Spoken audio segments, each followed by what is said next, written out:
In the heart of the winter forest, when the food runs out and the wind carves bone, that's when it comes.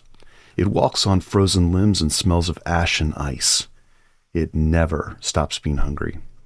The Wendigo has come to feed.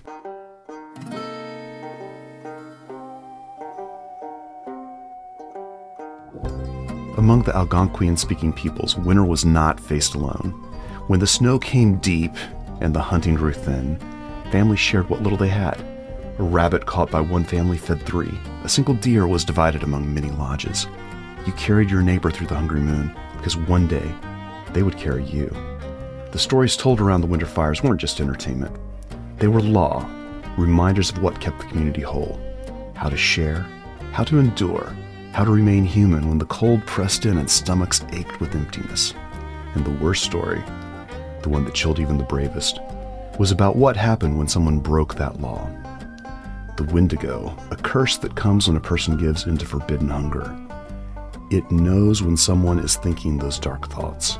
Their hearts turn to ice, their hunger becomes endless, until they're no longer a person at all, but something tall as the trees, with bones pushing through gray, frost-burned skin.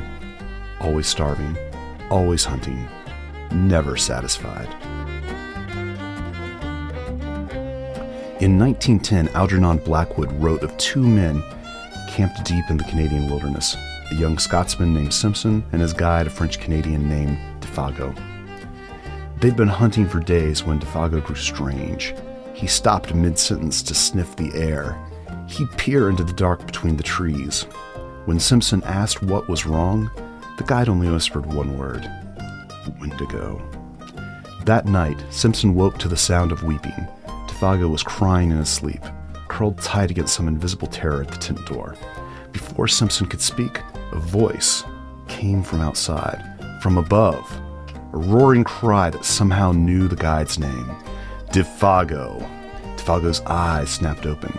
He scrambled upright, clawing at the canvas, and before Simpson could grab him, he was gone. Running into the frozen dark, his voice already fading into the sky.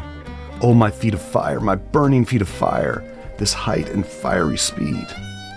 Simpson searched for days. He found the tracks, Defago's small footprints running beside something enormous. The stride grew longer and longer until both sets of prints simply stopped, as if they'd left the ground entirely. Defago was eventually found, but the man who returned was not the man who left. His mind was gone.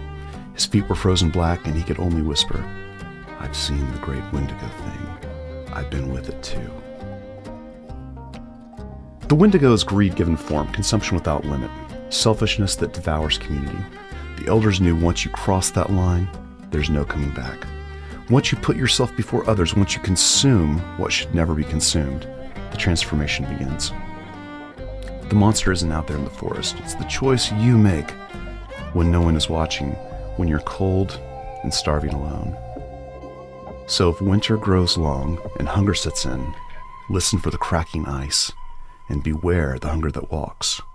Because the Wendigo doesn't just hunt in the forest. It hunts in the human heart. Hey, I'm Alan O.W. Barnes, the storyteller behind InkSpatter Press, where I bring myths and monsters to life through drawings and sound. This series, the Creature Codex, shares real myths and monsters one creature at a time.